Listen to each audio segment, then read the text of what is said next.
ನಮಸ್ಕಾರ ವೀಕ್ಷಕರಿಗೆ, ND plus ವಾರ್ತೆಗೆ ಸ್ವಾಗತ.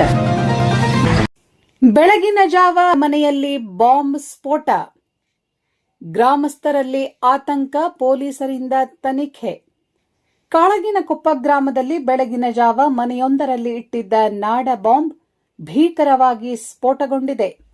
ಸ್ಫೋಟದ ತೀವ್ರತೆಗೆ ಸುತ್ತಮುತ್ತಲಿನ ಹಲವು ಮನೆಗಳು ಜಖಂಗೊಂಡಿದ್ದು, ಸೋಮವಾರ ಮುಂಜಾನೆಯ ಜಾವದಲ್ಲೇ ಸಂಭವಿಸಿದ ಈ ದುರಂತದಿಂದ ಇಡೀ ಗ್ರಾಮಸ್ಥರು ಬೆಚ್ಚಿಬಿದ್ದಿದ್ದಾರೆ.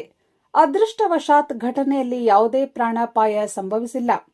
ಇನ್ನು ಸ್ಫೋಟ ಸಂಭವಿಸುತ್ತಿದ್ದಂತೆ ಎಚ್ಚೆತ್ತುಕೊಂಡ ಮನೆ ಮಾಲೀಕ ಮನೆಯಲ್ಲೇ ಉಳಿದಿದ್ದ ಇನ್ನುಳಿದ ನಾಡ ಬಾಂಬ್ಗಳ ಸಮೇತ ಸ್ಥಳದಿಂದ ಪರಾರಿಯಾಗಿದ್ದಾನೆ.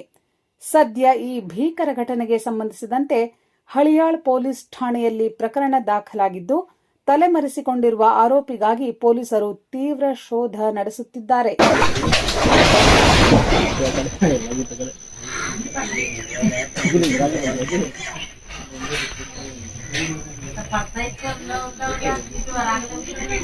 हे क्लिअर वरागले की उल्लस घातले तर दाना पडून